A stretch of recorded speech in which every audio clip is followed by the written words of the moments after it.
Have you ever had a moment of perfect clarity?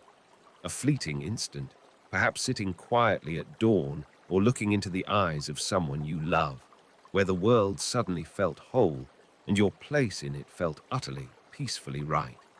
It's a profound, beautiful feeling, and for most of us, it is a fleeting one. The moment passes, the phone rings, the worries of the day creep back in, and that sense of expansive peace becomes just a lovely, distant memory. We might cherish it, but we don't expect to live there. But what if you did? What if you decided that this glimpse of another way of being wasn't just a happy accident, but a destination? What if you dedicated your entire life to finding a way back to that place, not just for a visit, but to build? Dear home there. This is the story of a man who did just that. He was not a fringe character or a born mystic. He was Dr. Richard Alpert, a brilliant, successful, and highly respected psychology professor at Harvard University. He was a pillar of the establishment, a man who understood the rules of the game and played it exceptionally well. Yet, after a series of radical personal experiments, he found himself standing at a doorway to a reality so vast and profound that the world he knew, the world of academia and scientific rigor, suddenly seemed like a beautifully constructed, but very small room. His journey wasn't about rejecting the world he knew, at least not at first. It was about trying to bring the immensity of what he had seen back into it. He began, as a good scientist would, by trying to systematize it. He and his colleagues, like the famous Timothy Leary, started to explore this new consciousness. As Ram Dass would later explain, his initial impulse was to find ways to work within the system. He looked at the structured world he came from and saw it as a series of games. In his own words, he wanted to conceive of that non-game point from which you observe or you are aware of the roles, rules, rituals, language, and strategy that are involved in games. He saw that we are all caught in the game of being a professor, a parent, a success, a failure. The key, he thought, was to find the place outside the game board from which you could see all the moves without being a pawn. He tried to teach this. He developed a counseling course for 8th graders in the Newton school system, a kind of do-it-yourself kit for behavior change based on analyzing your own social games. The idea was to give these kids a map to their own minds, to help them see the roles they were playing, and in seeing them, find a little freedom. He then took it a step further, introducing what he cleverly called methods of Eastern exercise into another school system. He knew the parents wouldn't approve if he called it by its real name. As he recalled with a gentle humor, the kids subtly knew it was karate. He brought in instructors to teach them how to focus, how to clear their minds, how to become aware of everything happening around them without being pulled in every deed. Action, the goal was simple, to help them become free of their entrapment in the constant barrage of moment-to-moment stimuli from the outside world. But the world, he soon discovered, was not quite ready for this. The establishment that had celebrated his intellect now saw him as a threat. The tools he was using, particularly psychedelic substances like LSD, were far too radical. The gamekeepers did not appreciate someone teaching the players that the game itself was optional. As he bluntly put it, it was all too hot to handle, and I got thrown out of Harvard. And so, the first chapter of his journey ended. The attempt to integrate this new consciousness into the old world had failed. The door to the academic establishment had been slammed shut. For many, this would have been a devastating end. For Richard Alpert, it was a radical beginning. He was now outside the game entirely, free to pursue this other reality without compromise. And for the next 6 years, he did so with an intensity and dedication that is difficult to fathom. He stepped through the doorway he had glimpsed and walked fully into the unknown, determined to find a way to stay in that place of profound awareness he now knew was possible. He embarked on a journey that would take him to the absolute limits of the human mind. He described it with a stark, almost clinical honesty. To be quite brief about it, he would say, I ingested LSD or mescaline or peyote or whatever was offered to me. I took something in excess of probably 300 times. 300 times. It's a number that is almost impossible to comprehend. This was not recreational. This was a desperate, methodical, and relentless spiritual and scientific quest. Each journey was an experiment, an attempt to map the furthest shores of consciousness. He wasn't just getting high. He was trying to understand the very nature of reality and the self. Yet through all of it, one stubborn, frustrating truth remained. In his own unforgettable words, and I still came down. No matter how many times I went up, I always came down. This became the central dilemma of his life, the core problem he was trying to solve. It was, as he described, like being allowed to visit a palace of infinite beauty and wisdom, to see the secrets of the universe, and then, invariably, to be politely shown the door, finding yourself back in the familiar, cramped room of your own ego. He remembered the feeling vividly, saying, I would go to the doorway, I would look in, and maybe, for a brief moment, I would be able to experience this other kind of consciousness. And I always think, well, now I've got it forever. I'll never have to go back to that place. But he always did. He recounts one experience that captures this struggle with terrifying clarity. He was in a meditation room, having prepared himself with fasting and hours of meditation before taking a very large dose of LSD. He entered a state he called samadhi, a timeless state of pure, blissful union. He had no idea how long it lasted, perhaps 2 hours, perhaps an eternity. In that state, time is not a relevant variable. But then he felt it begin to fade. He saw it coming. What I saw was coming down the room, a huge blood-red wave, rolling towards me like an ocean wave. And in it were all the components of my identity. Imagine that for a moment. A living, breathing tidal wave made of you. He saw himself as a little boy on a tricycle. He saw images from every stage of his life, every moment he had ever been conscious. It was, he said, like a Hieronymus Bosch painting, a chaotic, overwhelming tapestry of his own history, his own self. And it was coming to reclaim him. His reaction was primal. I remember holding my arms up to ward it off and saying, no, I don't want to go back into that. But in that moment, he felt his own powerlessness. He realized he didn't have the key, the magic word, the secret leverage to stop it. He didn't know the mantra that would keep this demon of identity from taking him over again. And then he felt it roll over him, and just like that, he was back. He was Richard Alpert, the social identity, the story he had been telling himself his whole life. This cycle of ascent and descent became the defining pattern of his life.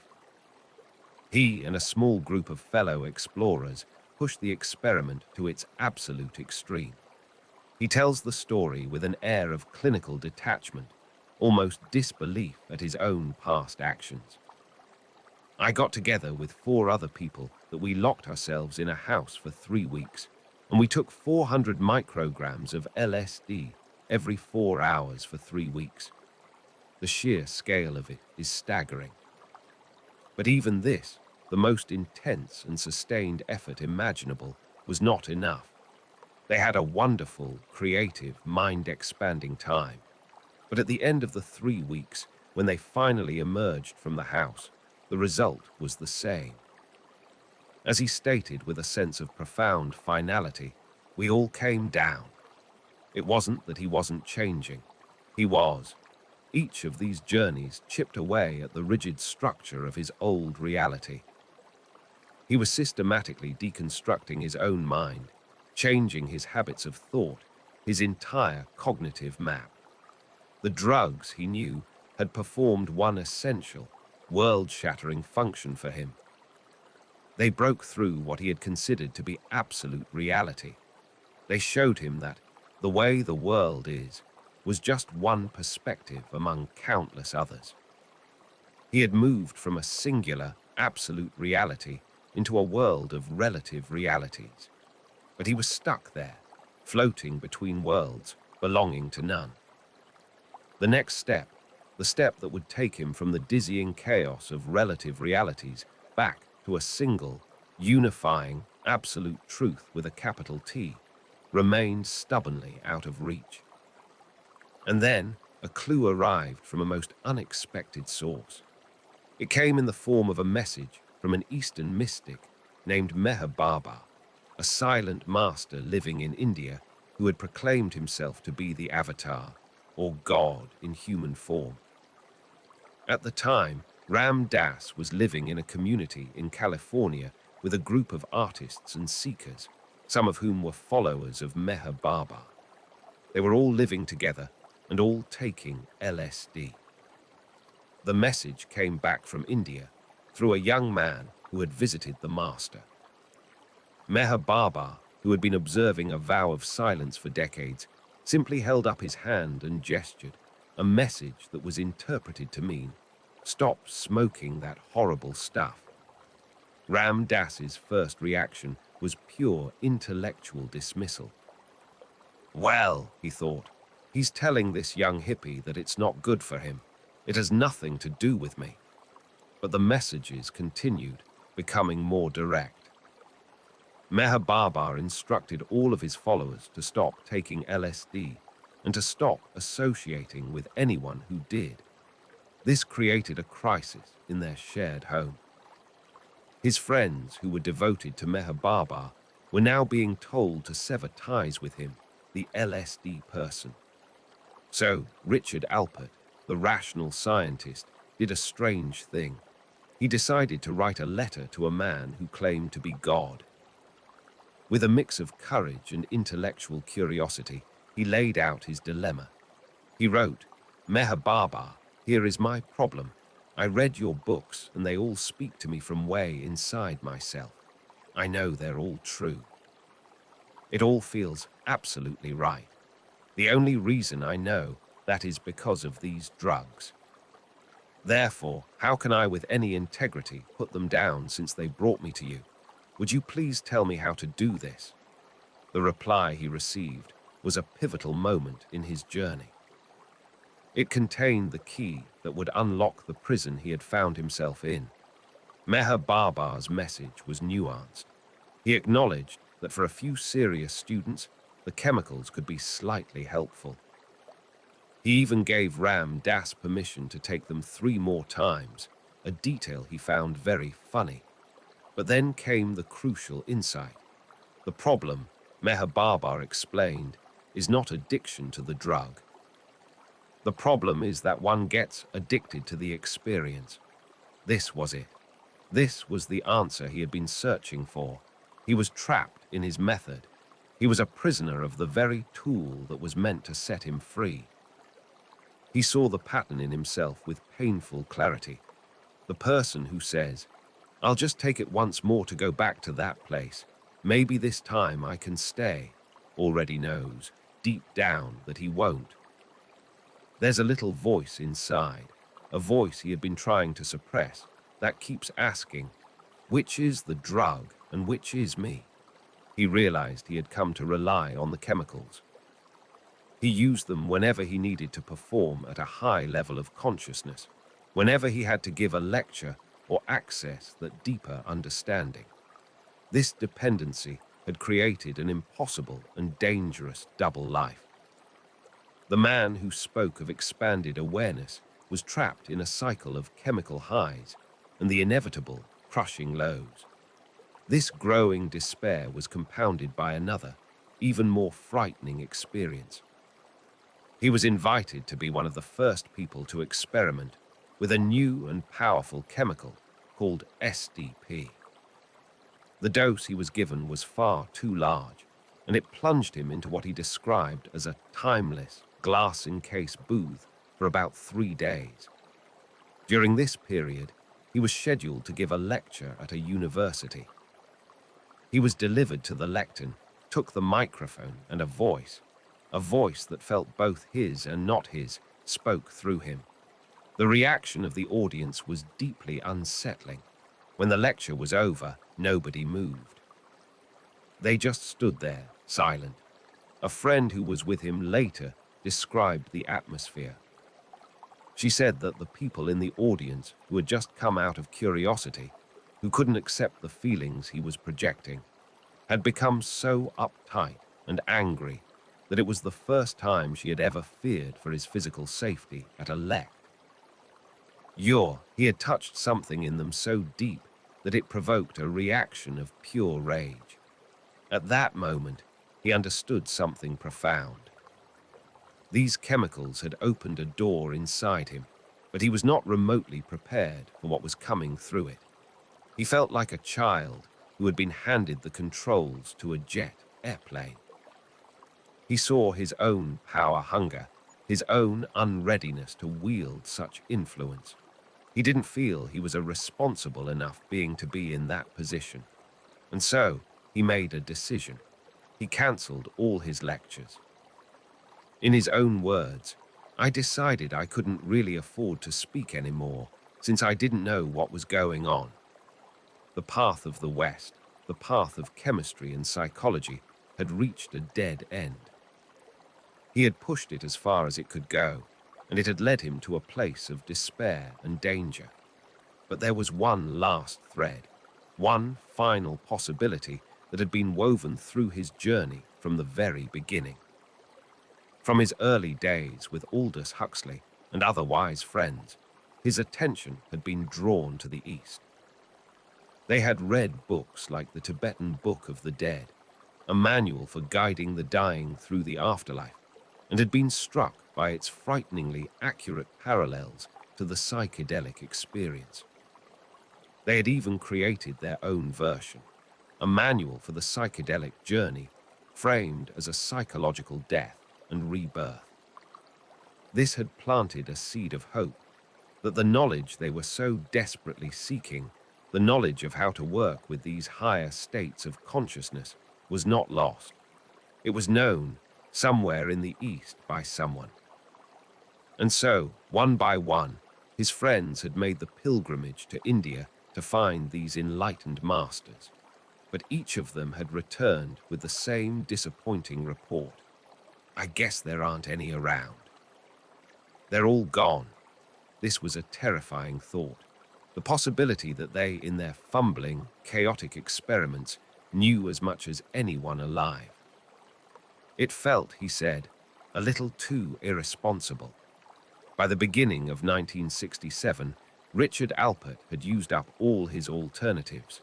The chemicals were a doorway, not a home. The books were just words, all that foreigner stuff, as he put it, trapped in his own cultural perspective. He knew he had to go and see for himself. Maybe they had overlooked a holy man, hiding out somewhere in a cave or a quiet village. It was his last, desperate hope. And so began the next great chapter of his journey, a physical pilgrimage that mirrored the internal one he had been on for years. He and a brilliant, intellectual friend named David arranged for a Land Rover to be delivered to Tehran, and they set off. Their plan was to drive across Asia, from west to east, in search of an answer. Their quest began in Iran, searching for the Sufis, the great mystics of Islam.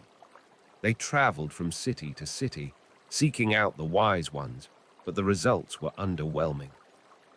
As he would later recount, All we found was one Sufi about 92 who was blind and was very sweet and gentle and surrounded by very lovely people, but nothing happened.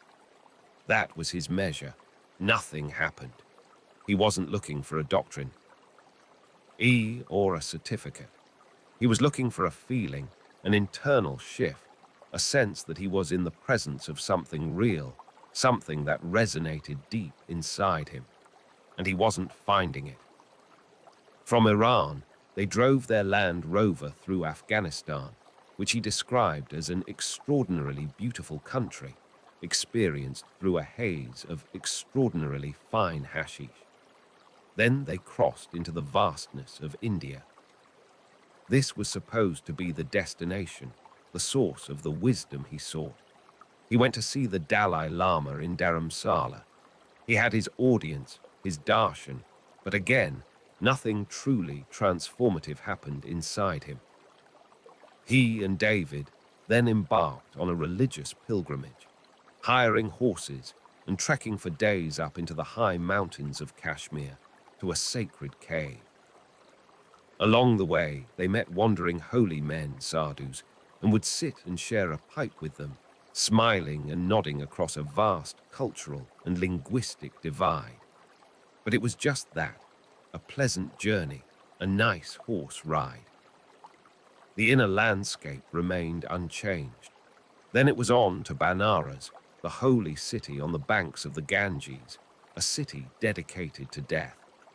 The burning ghats, where bodies are cremated in public view, filled him with a deep sense of fear. He saw old people everywhere, lining the streets, simply waiting to die. In an attempt to break through his own resistance, he took LSD and walked through the ancient, crowded lanes. But the chemical that had once opened the doors of perception now only amplified his fear. He found himself afraid to even look these old people in the face because, as he said, they were all so much there, and I couldn't. I still had traveler's checks. I was holding back. I was playing my game. Even here in the holiest of cities, under the influence of the most powerful psychedelic, he was still Richard Alpert, the tourist, the observer, clinging to the safety of his identity and his wallet. For 3 months, this journey continued, and with every mile, his despair deepened. He was traveling with a wonderful companion, an Indian sculptor named Harish Johari, a gentle and beautiful soul who understood the subtle depths of Indian music and culture. But even this rich cultural immersion couldn't touch the emptiness that was growing inside him. He had come all this way, looked so hard, and found nothing. The journey eventually led them to Kathmandu, Nepal. They were staying at a fancy hotel owned by the Prince of Nepal, a world away from the dusty roads and ascetic holy men. This was meant to be a final stop before flying on to Japan to join the philosopher Alan Watts in Kyoto. But for Richard Alpert, it felt like the end of the line. He was deeply, profoundly depressed. It might have been the hashish, he admitted, but it was more than that. It was the crushing weight of a failed quest. He had looked, and nothing had happened. He was still playing the game he knew so well, the game of the spiritual seeker, the collector of experiences. He had even developed a peculiar new habit. He was going around India giving LSD to holy men. It was, in a way, another scientific experiment. He was hoping to find out what this powerful chemical really was by seeing its effect on someone who was supposedly already enlightened. He would find a revered monk or a yogi, and through a translator, explain what he had and ask if they would try it. The results were as varied and, ultimately, as disappointing as any Western drug trial.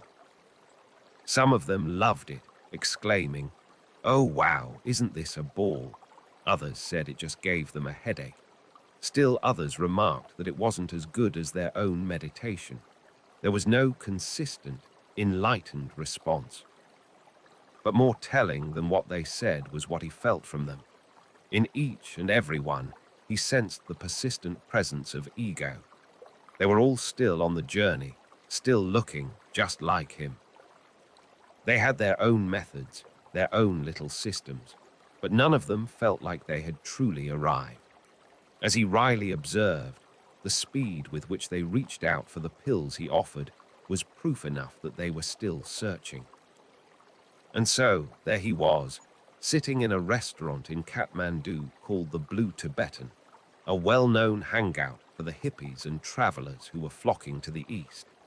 He was with his friend David and some young French hippies. He was defeated, the journey was over, he had failed. And then everything changed. Into the restaurant walked a man. He was a Westerner, but he looked unlike anyone Richard had ever seen.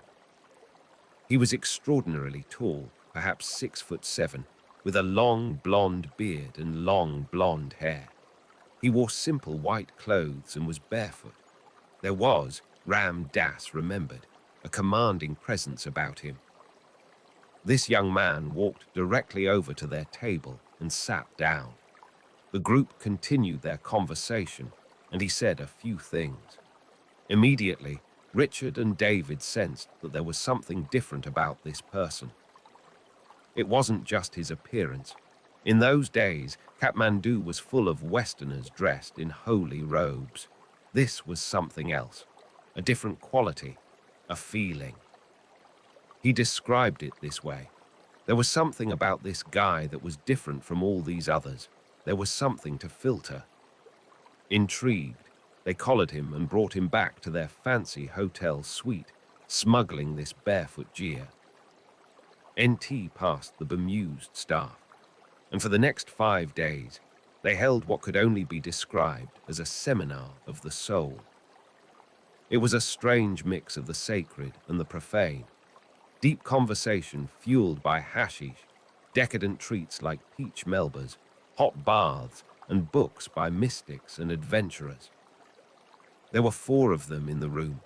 Harish, the gentle Indian artist. David, the brilliant intellectual Buddhist at heart, still caught in the external world, but with a mind that could grasp the highest concepts.